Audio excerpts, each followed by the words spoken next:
These unconventional times require unconventional conversations.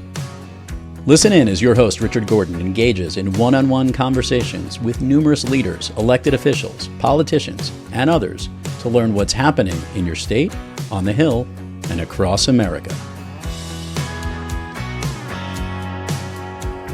Now, here's the host of Unconventional Times, Richard Gordon. Hello, and thank you for joining us. This is Richard Gordon, your host of Unconventional Times. For the last 13 days, Israel has been at war with Iran. Just 3 days ago, at the order of President Trump, the United States bombed nuclear targets throughout Iran. A ceasefire is currently in place, but will it hold? What's next? Is the war over? What does the future hold? These are the questions that we're going to ask today's guest, Ido Aharoni, a friend of this program, a friend of mine, someone who's been on before, because no one knows this better than he. He is on the ground, he's there, he's seen it, he knows what's going on.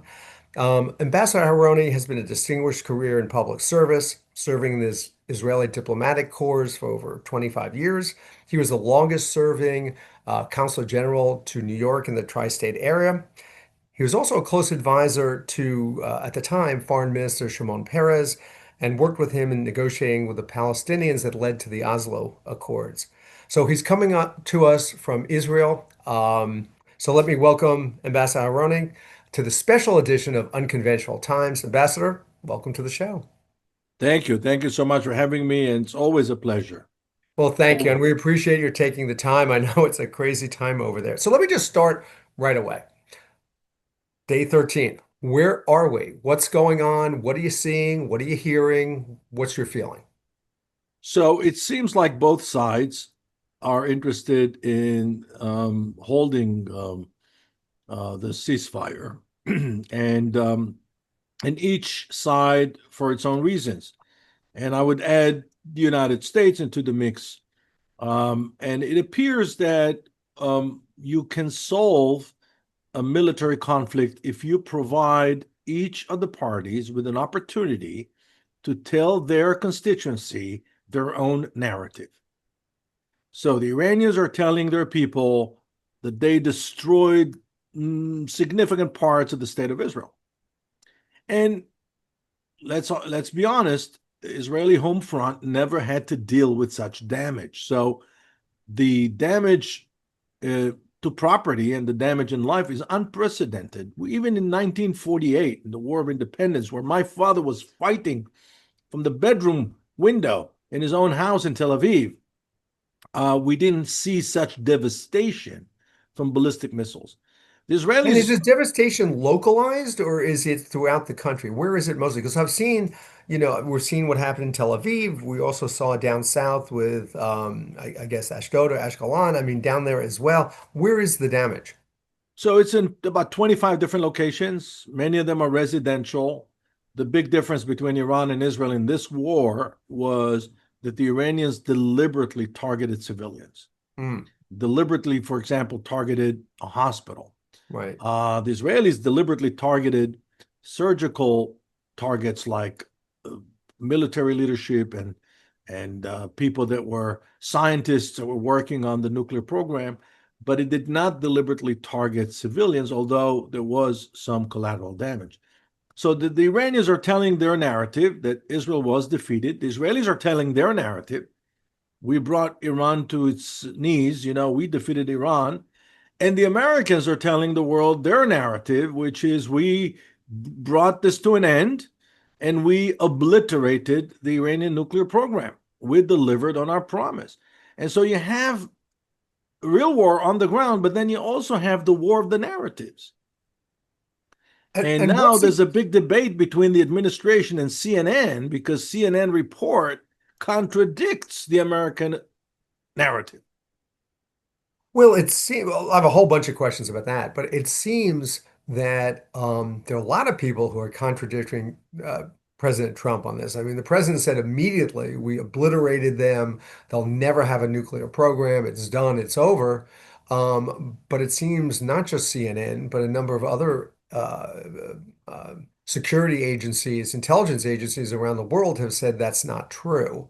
So let's take this one narrative at a time. Let's talk about the American narrative. What is true? Has the American forces taken out these nuclear sites, and can they be rebuilt? So we can deploy, your classic um, deduction, right? Let's think about it for a second logically. Iran is a country the size of Alaska, a little bit smaller than Alaska, 4 times the size of California, 75 times the size of Israel. Hmm. They may be, its leaders may be radical and fanatic religiously, but they're not crazy. They're smart people. And you have to assume that they had a plan. And part of the plan was to make sure that in case they're being attacked from the air, that they still have the ability to enrich uranium. Now, in a territory the size of Alaska, it's not going to be such a big deal to find another site or several sites where you can put not only the enriched uranium, which we're being told is 60% enriched, and what you need is 90%, and that can be achieved within weeks. But the other equipment that they need, the other accessories, all you need is a small, really small location underground is protected. So you must assume, regardless of any evidence provided by the Israeli intelligence or by the American intelligence, you must assume that the Iranians took into consideration the scenario that they will be attacked. Because stupid they're not. They were arrogant, by the way, but not stupid. So I don't need any evidence to assume that the Iranians still maintain the ability to enrich uranium and to rush to a bomb. Now, this doesn't mean that the Israeli attack and that the American attack did not inflict damage. It inflicted damage on the infrastructure, on the real estate, on the hardware, possibly on the accessories that allow them to enrich the uranium. But in any event, the knowledge still exists. So maybe is a 2-year setback. Maybe it's a 1-year setback. Maybe it's only 6 months. We don't know. Time will tell. We need to wait for the dust to settle in order to accurately assess the damage. But we should never forget that the program will die or live on the knowledge, on the scientific knowledge. And that scientific knowledge has been around for 80 years now. So it's not that you need to be on the cutting edge of science today in order to know how to produce a nuclear bomb. This knowledge exists on the internet. So the United States took out three, I use took out broadly. They bombed three major sites. Excuse me. But you're saying that, we're talking about a massive country. There may be other sites. Do you think it was bait and switch? Do you think, they made everyone think that these were the three sites, but they're really off someplace doing that? Because if that's the case, if that's truly the case, uh, that means they could be ready very shortly. Exactly. And I believe that to be the case. I believe that the You do. Iranians, of course, they had a contingency plan, and then I'm sure because they're a very sophisticated nation. It's a Let's very go. sophisticated nation. And by the way, when it Yeah. comes to math, their students score much higher than the average in the Western world consistently. Which goes to their ingenuity. Let's go back to the narrative parts. Let's now talk about the Iranian narrative. Do the people of Iran get the news? Do they get the news only from Iranian sources? How do they get the news? Do they have any other sources, such as the internet or some other way to find out what's really happening? So the Iranian government tried to create their own internet system, Mhm. if you may, mega intranet platform, but it's very slow. What they did, they basically disconnected the Iranian people from outside sources. So, and the internet service in Iran is notoriously very, very slow. It's very difficult to get information using the internet. So believe it or not, the best bet is satellite TV, like in the 1980s and 1990s, where people put the satellite dish on their balcony and they can connect, and nothing can stop that. But the Iranians are getting Is that mostly, widely, I'm sorry, is that widely available? Are people, used to be. I remember in the 1990s when I traveled, for example, to Cairo, almost every balcony had that illegal satellite dish, and they had access to up to 150 different channels. Of course, all taken out, of the signal from the satellites. Now, if, for example, someone like Elon Musk decides to open satellite access to the Iranian people, that could be a game changer. hmm. And so some people might be getting the real story, but most of the people probably are only getting what Iran Correct. wants them to hear.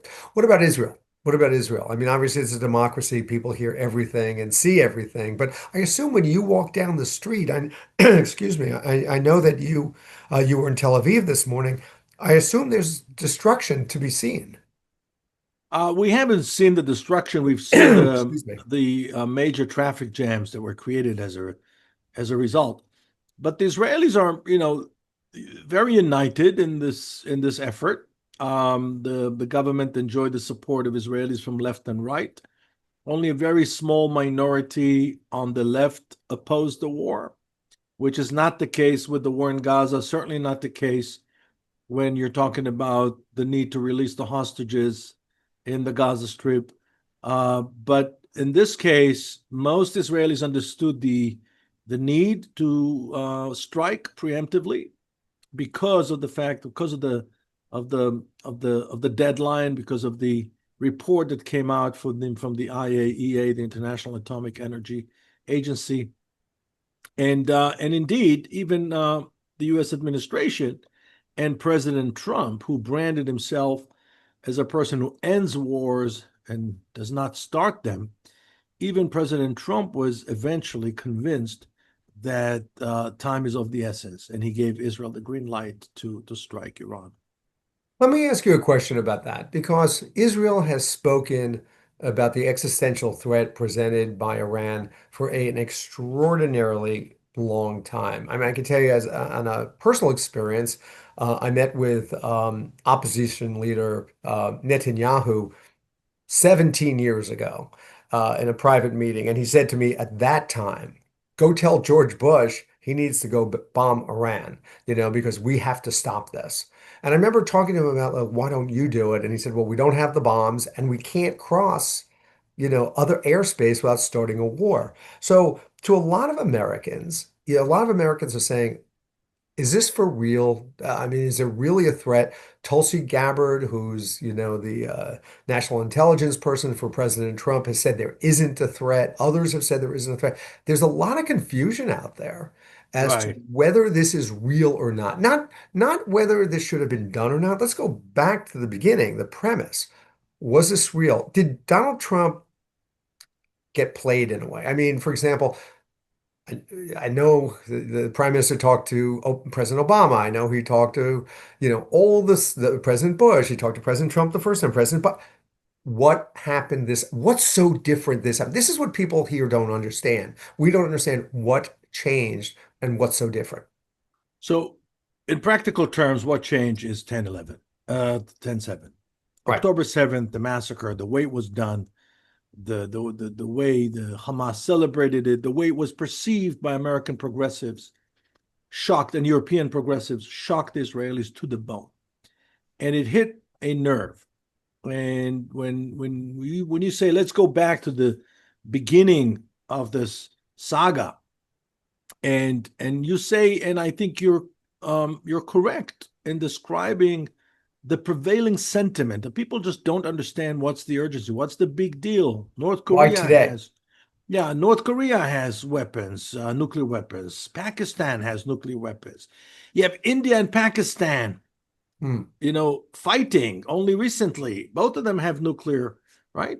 So what's the big deal with Iran? Well, here you have to bring into consideration the lack of self-confidence and the insecurities of the Israelis. Now, a lot of people look at the Israelis and they say, oh, such a bunch of people with so much self-confidence and so on. But you know what the late Israeli author Amos Oz used to say, during the day, we're fighting the Arabs, but during the night, we're still fighting the Nazis. Meaning, the Jews, and especially the Israelis, are still haunted by their past. They're haunted by their trauma. They're hypersensitive to every hint, every insinuation, every word that may be. They're hypersensitive to it. And people don't get it. People don't understand how sensitive the Israelis are. And I think after 10/7, many American Jews are beginning to understand that sensitivity as well. When anti-Semitism becomes violent, becomes real, and what happened after 10/7 is that Israelis are determined to be vigilant, to respond very harshly to every threat. So when you have a country like Iran, 90 million people, the largest Shiite country in the world, a former civilization, a former empire, the Persian Empire, right? When you have a country that is explicitly saying, we have a plan to destroy you by 2040, and this is what we're willing to do for it, and this is how we're going to do it. If you're an Israeli, if you're a second or third generation to Holocaust survivors or people that died in the Holocaust, then you can't ignore it. Because you say, well, the last time we ignored something like this is what happened. And then, of course, comes 10/7, the worst calamity the Jewish people experienced since the Holocaust, to remind all of us what happens when you're not vigilant. So that's why, Israelis are, our third prime minister, Levi Eshkol, when he was asked to describe the Israeli psyche, he used the term Shimshon der Nebuchadnezzar, meaning Samson the clumsy. So Samson in the Bible appears like a very strong man, right? But in Levi Eshkol's mind, and this is a perfect description of the Israelis, on the outside, they look very impressive, very strong, very confident. Inside, they're insecure and haunted. And that's what you're seeing. And a lot of people cannot reconcile the two, the victim mentality and the victor mentality. The victor and the victim live together, coexist in the mind of the average Israeli. That's fascinating. I don't think many Americans would understand that until you just said it, because to Americans, it's the startup nation. It's the nation that won the Six-Day War. It's the nation that has brought us so much technological advances. I don't think that Americans tend to see it that way, which is interesting. But look, this is sort of a factual question. I hear you and I understand what you're saying, but this is a factual question. Is Iran further advanced closer to a bomb last week than it was 6 months ago? Is it real? Is it imminent? Is it about to happen? Because what you said, which I completely understand, is the threat has always been there. But has the delivery method been there? Is that what has changed? Because the rhetoric coming from the prime minister has been the same since I spoke to him about it 17 years ago. So something, and our intelligence didn't pick it up. So why did American intelligence not pick it up? Because again, the level of urgency is different. For the Americans, they can tolerate that was the whole debate between Netanyahu and Obama. Obama said, let me prevent them from producing the bomb for at least 10, 15 years. Netanyahu said that's not good enough because you're not addressing the issue of what they stand for, their motivation.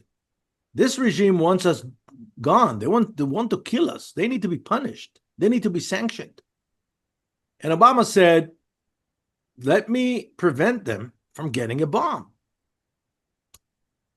And of course, if I was in the room, I would have said, but what if they're going to use biological agents? What if it's not going to be a nuclear bomb? What's then? In other words, it's an entirely different approach to national security. Americans, because of the Constitution, because of their history, are looking for the smoking gun. They're looking for an object. They want to deprive the enemy of the ability to produce the object, in this case, a nuclear bomb. Israel is interested in sanctioning motivation. Your intent is enough for Israel to punish you. That's the whole difference right there between two different security philosophies. So a couple things. One, would Israel have done this when President Biden was president, for example? I mean, is the big change here that they might have had a willing partner? I don't think so. I don't think that it would have made any difference. I think that Donald Trump cares about Israel, but Joe Biden cared about Israel too. Of course. Biden had the progressive wing of his party that especially in election year, he had to bring them into account.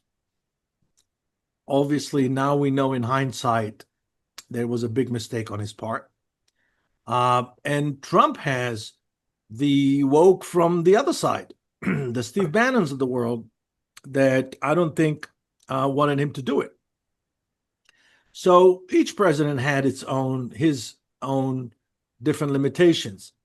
But I think that President Trump deserves a lot of credit for doing something that signaled to the world that, first of all, the United States is not going to tolerate such extreme behavior by any actor, let alone state actor that sponsors terrorist organizations. So that was a good thing, the fact that Iran was punished. Whether the bombs destroyed the nuclear program or not becomes secondary.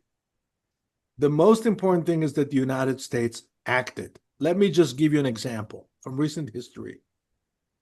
In 2013, President Obama was told that Assad was using chemical weapons against his own people. And President Obama's response was a very good response. He said, that's a red line.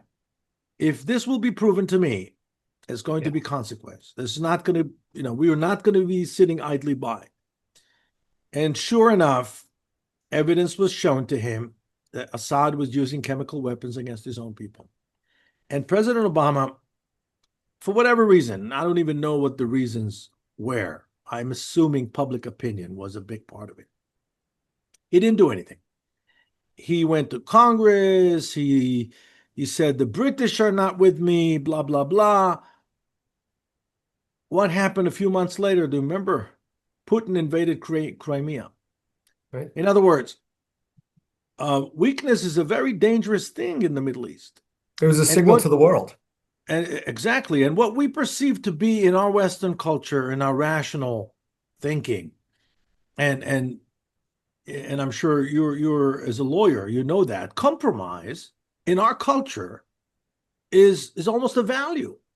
It's something that we adore, we cherish, we admire the ability to reach a compromise. And we do that out of confidence, out of strength.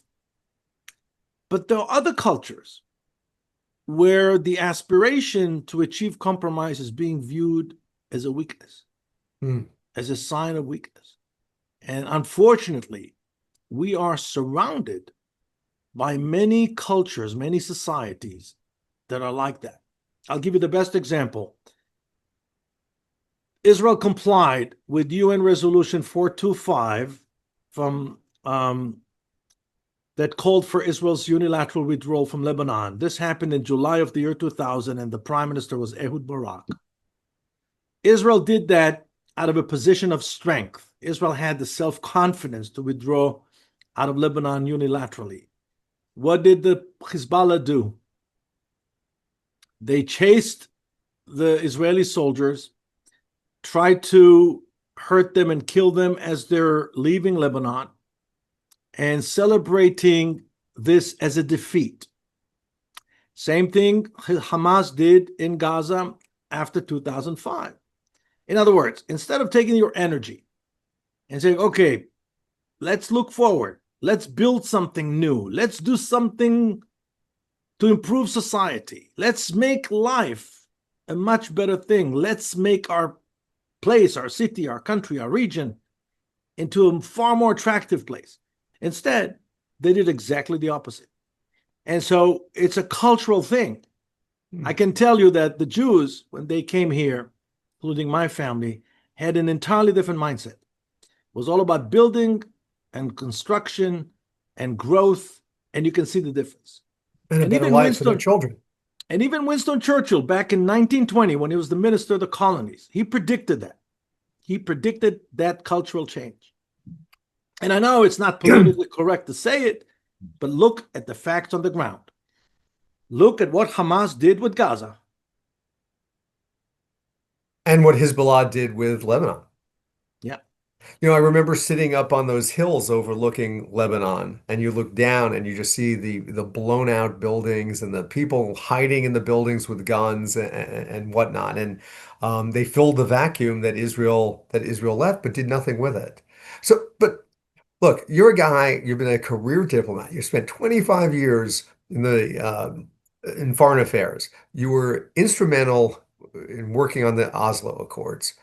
I'm fascinated by what you said about how do you deal with different cultures where my culture says it's good to compromise and that shows strength, and their culture says, no, compromise is a horrible thing and we're not going to do it. How do you bring this together? How do you create peace with two groups of people who just see the world completely differently? So there are two approaches to that. I would say Ben Gurion represents the first approach and Netanyahu represents the second approach. Ben Gurion's approach was, let me start with Netanyahu's approach. Always maintain your military might and be prepared to live by your sword. So the Netanyahu approach is very simple.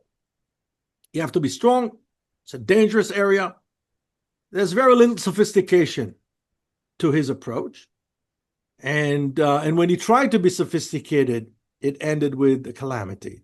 When he tried to divide between Hamas and the Palestinian National Authority, strengthen Hamas at the expense of the Palestinian National Authority, thinking that he would be avoiding the Palestinian political horizon, it backfired and it came back to haunt us as the calamity of 10/7. The Ben Gurion approach is an entirely different approach. It's a far more sophisticated approach that is a very pragmatic approach that talks about the need not only to develop nuclear military strength, and don't forget that Ben Gurion is the father, allegedly, of Israel's nuclear program. Remember that. He's the person who conceived the idea. A lot of people give credit to Shimon Peres and so on, but it was Ben Gurion. Well, Ben Gurion was prime minister at the time, right? Well, he thought about it even before, the idea, the seeds were planted in his mind after he saw how World War II ended. Right. But simultaneously, Ben Gurion worked diligently on the diplomatic front, which Mr. Netanyahu doesn't do, to break the united anti-Israel front, both in the Islamic world and in the Arab world. Ben Gurion was the architect of Israel's ties with Iran and Turkey because he wanted to break that united front. So if Ben Gurion was the prime minister now, that's exactly what he would have done. And you have to include in that not only the immediate Arab countries surrounding Israel, the Arab countries that are not surrounding Israel, and the Abraham Accord was the product of the Trump administration, not the Israeli government.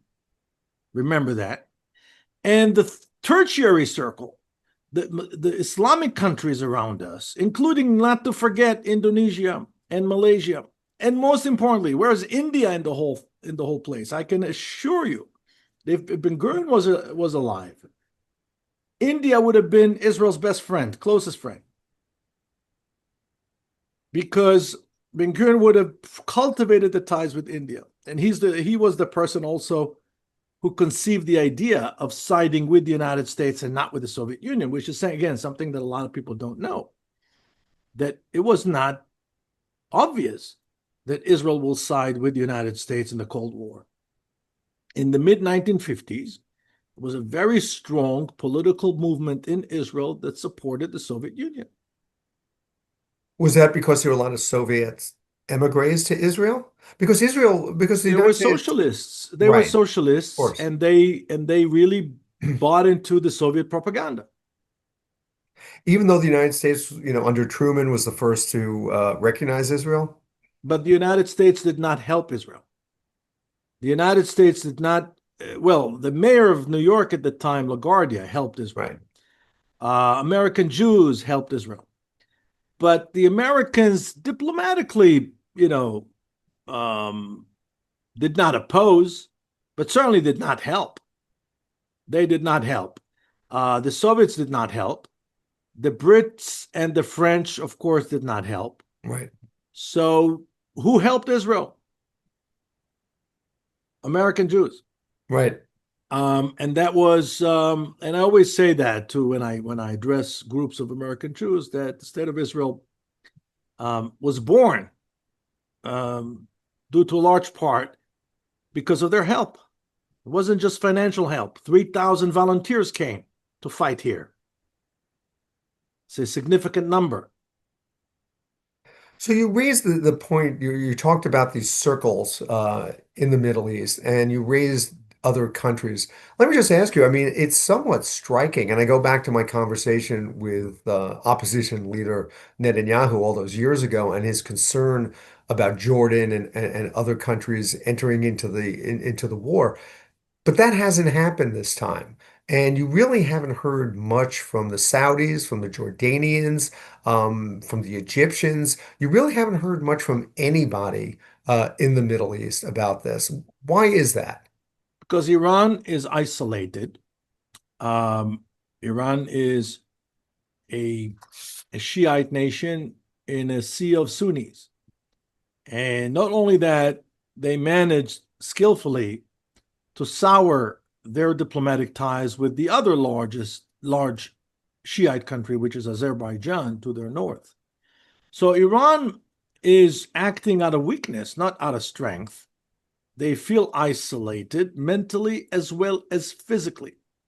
And the reason why they are instigating trouble all over the world because it's the only thing that makes them relevant. And so, how you create a problem to be asked to solve it. That's Iran. That's their attitude historically. It's been like that for centuries.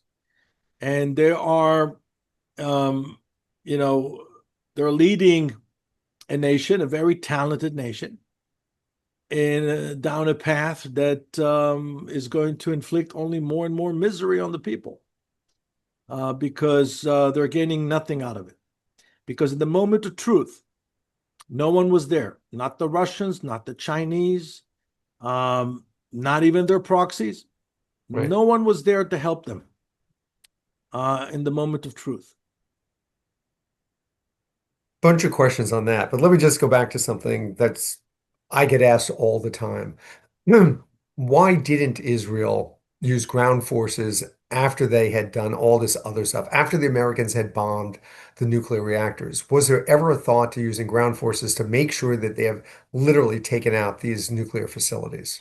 So Israeli military is known for its creativity. And if you remember the 1976 raid on Entebbe, Of course. is really a phenomenal example of creativity. But this is too far. This is 2,000 kilometers away.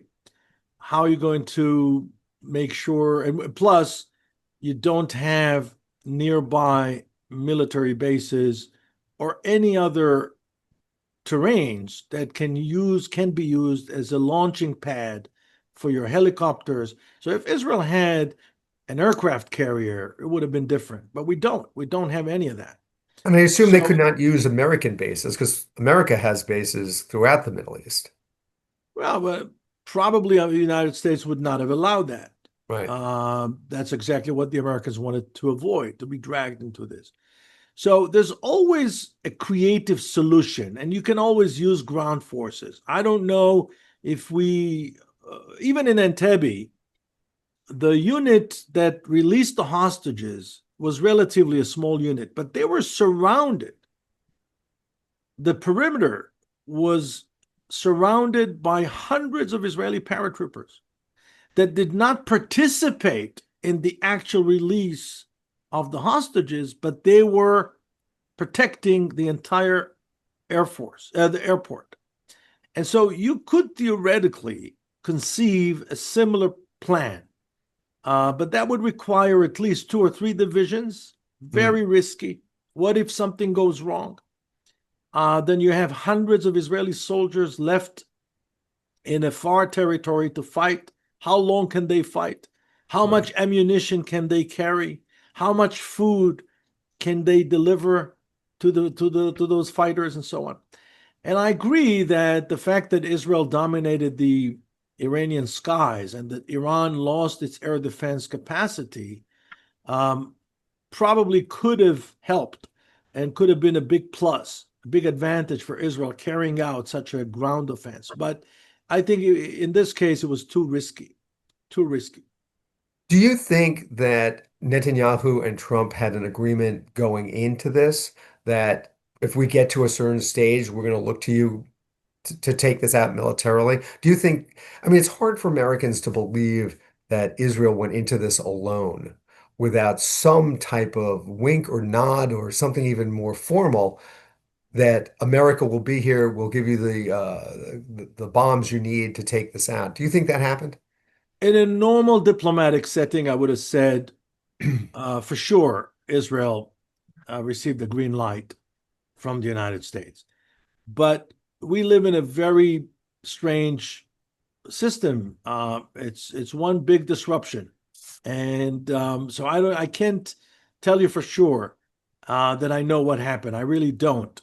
But in a normal diplomatic setting, yes, Israel should have informed the United States, and the United States should have given Israel its consent to attack. And I think that one of the reasons President Trump was so upset the other day with the report, which I think mistaken report that he received, that Israel violated the ceasefire. Israel did not violate the ceasefire.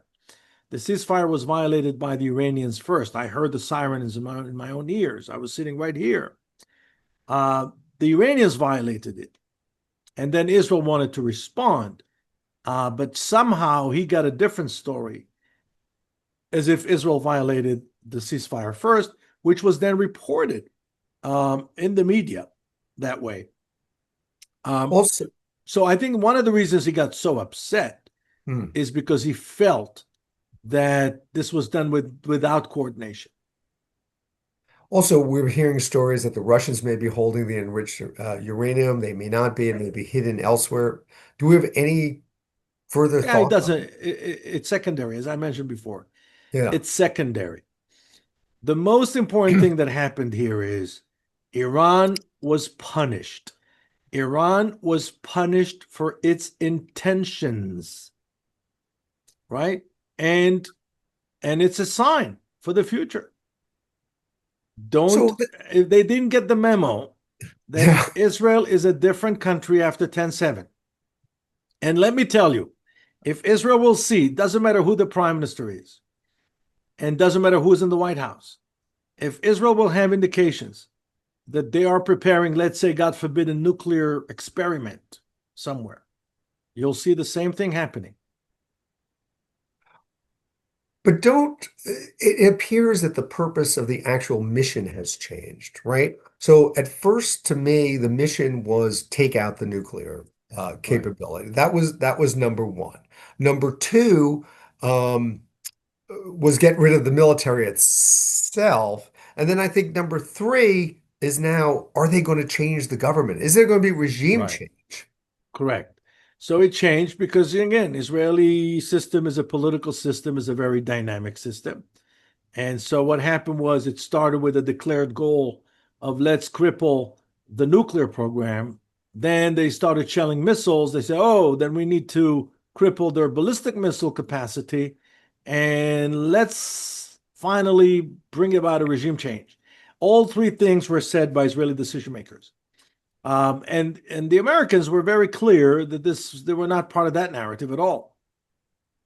They just wanted to inflict harm on the nuclear program, which was the stated goal and the declared goal of the operation to begin with. But I tell you, night after night after night, we turn on the TV and literally we see Israeli bombers blowing up um, military installations in Iran, blowing up to me, it looks like bombers or whatever they have, airplanes.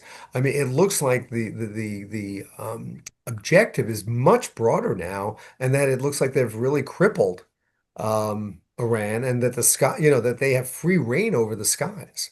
Right. So one of the things that we do in diplomacy, which unfortunately this particular Israeli government is not doing, is don't brag about the fact that you humiliated your enemy. There's nothing in it for you. The best example is Ehud Olmert, who was Israel's prime minister in 2007. And he made the decision, according to the international press, to destroy the Syrian nuclear reactor, but he didn't say anything. And the Syrians didn't say anything. So, as if it didn't happen. Right. Here, you had almost like a competition, a contest between Israeli decision makers. Who is bragging more? And the Minister of Defense actually threatened Khamenei directly. He said, we're not ruling out taking you out. We're not ruling that out. It's an option. Things like that. I'll tell you why it's dangerous. Because when you humiliate people, it becomes irrational. Right. It becomes irrational, and then you can't reason with them. And we know that the Iranians are very capable people, 90 million people, very sophisticated people. It's true that right now they're being led by a bunch of fanatics who are a little bit arrogant. And those fanatics are not even scratching the potential of the Iranian people.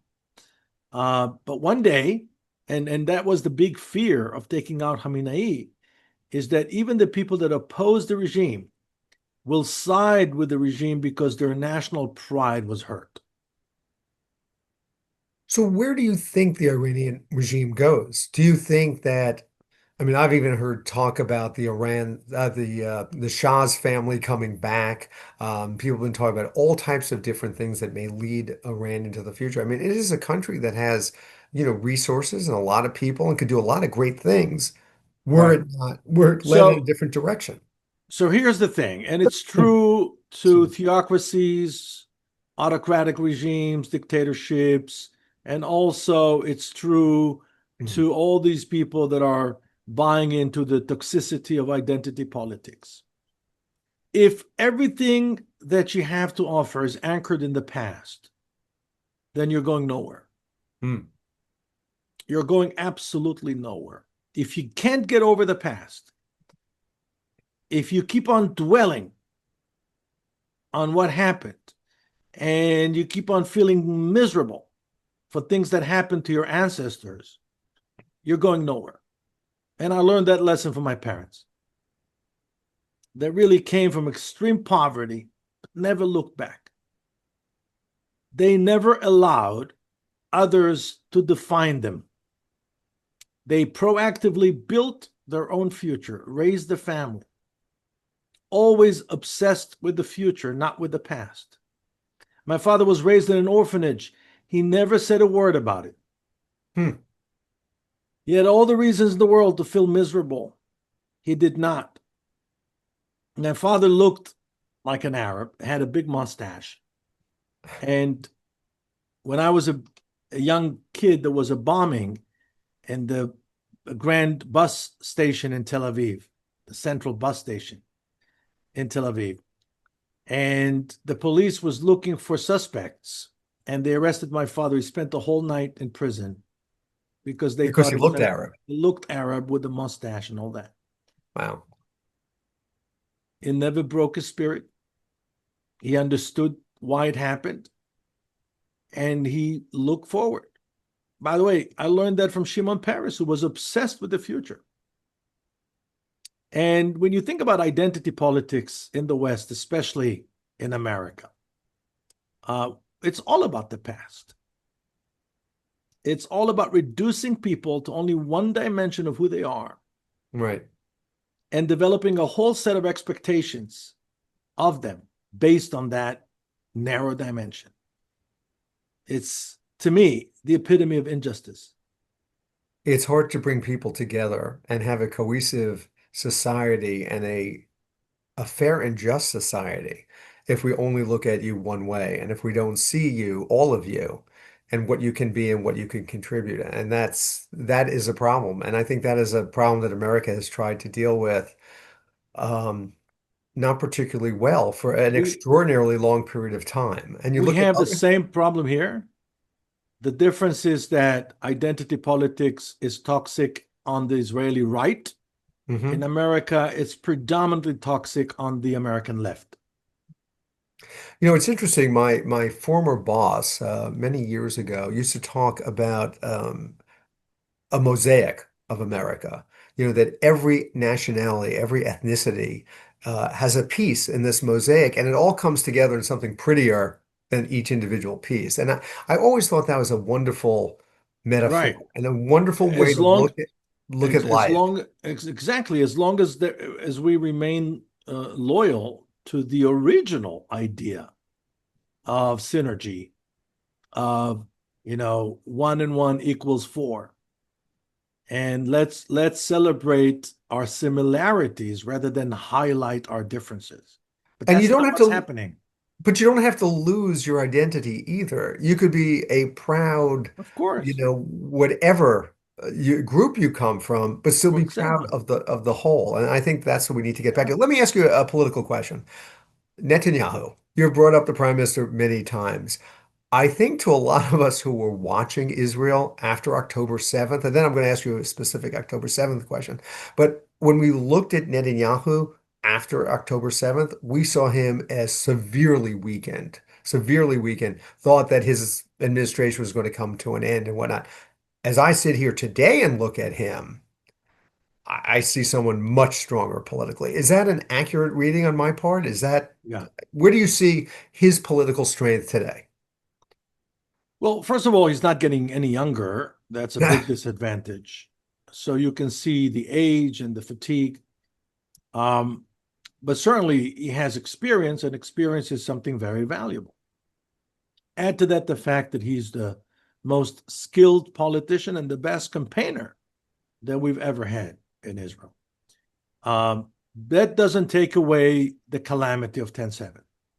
He mishandled 10/7 and the aftermath of 10/7 by not taking responsibility, by avoiding investigation, by not releasing the hostages. He mishandled it in a colossal way. And so that's not going anywhere. So he may get credit on what happened with Iran. Again, Israelis may realize in 3 to 6 months that nothing really happened to the Iranian nuclear program. That creates a whole different scenario for Mr. Netanyahu. But time will tell. I tend to agree with you. I think that right now, he seems like he is reinvigorated. He's in a much better state than he was before. Still, you will find people that are very suspicious as to his motivations. Hmm. You'll always find people like that, just as people were suspicious as to Menachem Begin's motivation to attack the Iraqi nuclear reactor 3 weeks before the elections of 1981. I remember that I was a soldier then. But I think by and large, Netanyahu is in a much better place. Also, there is an historical precedent. In 1973, Golda Meir was the prime minister during the October calamity. She was accused right away by everybody. It was a very sexist thing to accuse her. Many people felt that she was being accused because she was a single woman around a bunch of men. But in the elections the following year, despite of the calamity, she won in 74. So Mr. Netanyahu could follow her footsteps. He could win the next elections. Which will be The when? question, October of 2026. Got it. That's a long way away. I think That's he's what. in a good position to form a coalition, maybe not with the ultra-Orthodox, because again, remember, the 10-7, when I said that he mishandled 10-7 in a colossal way, I also refer to his inability to bring about the compulsory draft of the ultra-Orthodox into the army. Right. It's inexcusable. Even among his biggest supporters, there is no excuse for this waiver that is being given to the ultra-Orthodox. Why should young men go to fight and die for their country when hundreds of thousands of other young men, only because they're religious, are getting a waiver? It's something that cannot be explained, and it's totally unacceptable to a solid majority of, I would say, 75 to 80% of the Israelis. We do something similar here in conscientious objectors, but that's a very, very, very small group of people. And it's not based on what group you belong to. It's based on you personally. And it's very hard to get Yeah. to get Israel that. is a different country because in Israel, we still have the collective ethos, which you don't have in America. Right. In Israel, you're still being judged by your contribution to the collective, by your contribution to society. And so you can't, when you go look for a job and people look at your CV, your military service means a lot. Right. It's the first thing every Israeli talks to me about. They always refer back to their military service and what they did. And I find it doesn't matter how long after the service it is, they always talk about it with pride. I served in this unit. I did this. And the friendships that they created during that time seem to last a lifetime, Oh, absolutely. which is Absolutely. This incredible. is our version of Ivy League. Let me ask you a question about October 7th, which is going to be a kind of a weird question in a way. I mean, there are few things in my lifetime as hideous and as awful as October 7th and the shock of it and the aftermath. And we're still living through so much of it because of the hostages that still remain and the suffering of the hostage families. But in some ways, it's hard not to see October 7th as also making Israel stronger. Hamas has largely been destroyed. Hezbollah is in many ways eliminated and gone. Lebanon is no longer a threat. Syria has had a new regime, is not really bothersome. Iran seems to be on the ropes. It seems like Israel is now the indisputable force in the Middle East, and that and this goes back, I think, this goes back to what you're saying, that October 7th was in some ways a massive wake-up call to Israel that we're not going to take this anymore. And is it accurate to say that Israel is now that all these other elements have been largely eliminated, the indisputable force? Yes, yes. You just reused the sentence from the movie Network. We're not gonna take it anymore, right? Open the window and exactly that. I think your description is accurate. This is the mindset in Israel, and I think this is what gave Mr. Netanyahu the courage to do what he did with Iran, because he was known as a very risk-averse decision maker, which is one of the reasons we didn't act harshly whenever Hamas challenged Israel, because the status quo was important, and Mr. Netanyahu projected his own belief system onto the other side. He said, "Well, when you're comfortable, you have no reason to rock the boat." So he allowed Qatar to provide Hamas with money, assuming that money will buy tranquility, money will buy peace, and he applied his own logic on them. This is a Western rational logic. When you have money, when you're comfortable, you have a lot to lose, and therefore you will not risk what you have. Well, all we had to do was to read their charter and to see what it says. And I'm a big fan of the historian from the Hoover Institute, Stephen Kotkin, who's known for his research on Stalin and the Soviets. And when they opened the archives and he could get a glimpse into what the the leaders of the Soviet Union spoke about behind closed doors, and he thought that he would discover how they're all fantasizing about American products and American brands. And he said, you know what, my biggest discovery was that those communists behind closed doors were actually communists. They really believed all the things that they said. Wasn't a show. It wasn't a show, and the same thing goes for Islamists. Yahya Sinwar and all those guys, they were not really interested in the money. The money was not the goal. They were really Islamists. Right. They wanted to wipe out Israel. They really wanted to kill Israel, and they actually built a plan to destroy Israel. And Yahya Sinwar thought that he was an expert on Israeli society. He spent decades studying Hebrew, studying Israelis, and he thought that he understood the Israelis better than they do. And obviously, he missed the whole point. He missed the point of a Jewish DNA, of what happens to your DNA after 3,000 years of persecution. What happens to the DNA of the people that in every generation, someone is trying to kill them? In every generation throughout history. And learn to defend yourself. He didn't bring that into account. Yeah. And by the way, that's what my father told me, because my father was a big influence in my life, and he participated in the 1948 war. And it's not a myth. We were outnumbered in a big way. And forget outnumbered, we didn't have the equipment to win. We didn't even have a Navy or an Air Force or even armored corps, barely enough bullets. And so I always ask my father, how did you guys do it? How did you win that war? And he said, we had no other choice. Right? And that's what the Arabs don't understand about Israel. There is no other choice. And history has shown Israel and Jews that there is no other choice. I know we're so over time, but... And by the way, and those protesters on American campuses only reinforced that sentiment.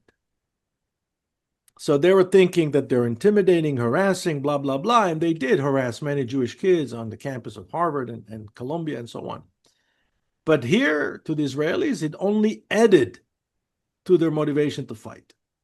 I think I told you last time we met that in my son's unit, the day of October 8th, they called all the reservists, and they were expecting 100% turnout. There was 150% turnout.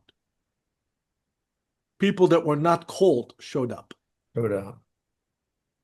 There's a real sense of duty in Israel that is, in honesty, a beautiful thing that other parts of the world could learn a lot from. A sense of this is mine and I need to defend it, and I will do whatever that takes. And you feel it when you're there. You feel it when you talk to the people. And I think that's really what your son's unit felt.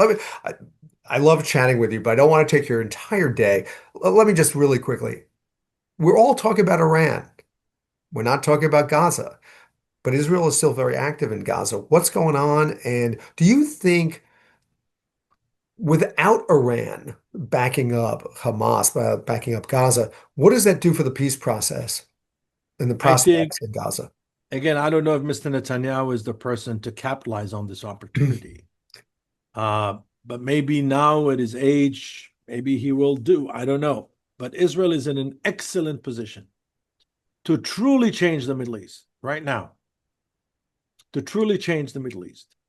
There is no reason for us not to engage in agreement with, of course, Saudi Arabia, but I'm talking about Lebanon, Syria, resolve the conflict in Gaza. You have the umbrella of President Trump, who wants to bring peace.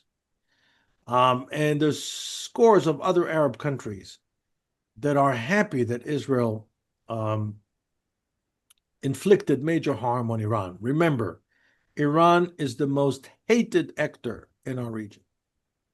Iran has no real friends because it's been transactional in its attitude. It's never been a true friend to anyone. It's been instrumental in its attitude to its partners. And it came out of arrogance. Arrogance.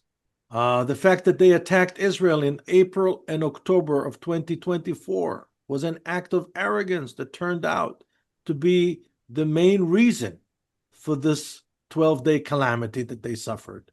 Why? Because Israel, in response, destroyed their entire air defense system. They didn't talk about it. We didn't talk about it, so you didn't read about it in the New York Times. A little bit. There was a little coverage of it. But the damage was massive. The damage Israel inflicted on their air defense system. So, strangely, what happened in Iran actually brings a resolution closer in Gaza. Because, first of all, Hamas doesn't have Iran. Iran doesn't have the bandwidth to continue to support the proxies right now, especially when the United States participated in the military action. And secondly, there is a huge horizon. Again, I don't know if this particular Israeli government is capable of doing it. I believe that the far right wing of the government will not allow Mr. Netanyahu, not that I think that he wants to, but even if he wanted to, I don't think that his right wing would have allowed him to make any progress. And we're very close to the point where Mr. Trump will dictate a plan to the actors in the region. He will dictate a plan. And I think we're very close to that point. And they'll follow and that could, and Mr. Netanyahu will have no choice. It will either bring down his coalition or he will have to comply. Just like what happened the other day when Israeli airplanes were already on their way to Iran to attack, and Mr. Trump, from his airplane, canceled the attack. Israel is in no position diplomatically to defy the United States because we are close to 100% dependent upon the United States when it comes to munitions and equipment. It's as simple as that. So last word, where does this leave Israel? How does this all end? Where we go from here? So Israel is very strong militarily, provided that the United States is behind Israel. Israel can survive diplomatically all the onslaughts in the world as long as the United States is behind Israel. That's where it leaves Israel. The people themselves make a very strong case to what we call anti-fragility. Not only that they're able to withstand pressure, they actually thrive under pressure. We know that about the Israelis. The Israeli political system will continue to produce this cacophony, they'll continue to talk a lot because that's the nature of Israeli democracy. It's always been like that, although this government is a little bit more extreme than usual. And we have to get used to it. We have to get used to it. Israel is not going to make life easier for Israeli supporters. It's going to make life easier to those who hate Israel, as we've seen as recently as last month in New York, at Columbia, and all those campuses. Listen, you've been very generous with your time. You've been great, to come on at this perilous time to let us really understand what's going on. Sure. Pleasure. Ido, thank you so much for joining us today. Please take care of yourself and your family and be safe. And I look forward to seeing you soon. So, Ambassador. Thank you. Take care. Thank you, my friend. Let me just conclude by saying to folks, look, these are really perilous times, and not just for Israel, but for the world. And let's just hope that there aren't reprisals or repercussions from what is going on. But let's also hope that, these military actions will actually lead to a more peaceful world. And that's what we all want. And that's what we want for our children, for our families, for our countries. So let's hope for that. Thank you all for listening. This has been a special edition of Unconventional Times. I appreciate you being here. You can watch us on YouTube at UT-Richard Gordon. So remember, folks, stay unconventional. Thank you. You've been listening to Unconventional Times with your host, Richard Gordon. Check out all of the episodes of Unconventional Times on Apple, Google, Spotify, or wherever you listen to your podcasts. To learn more about Richard Gordon and all of his unconventional conversations, head on over to unconventionaltimes.com. Thanks for listening.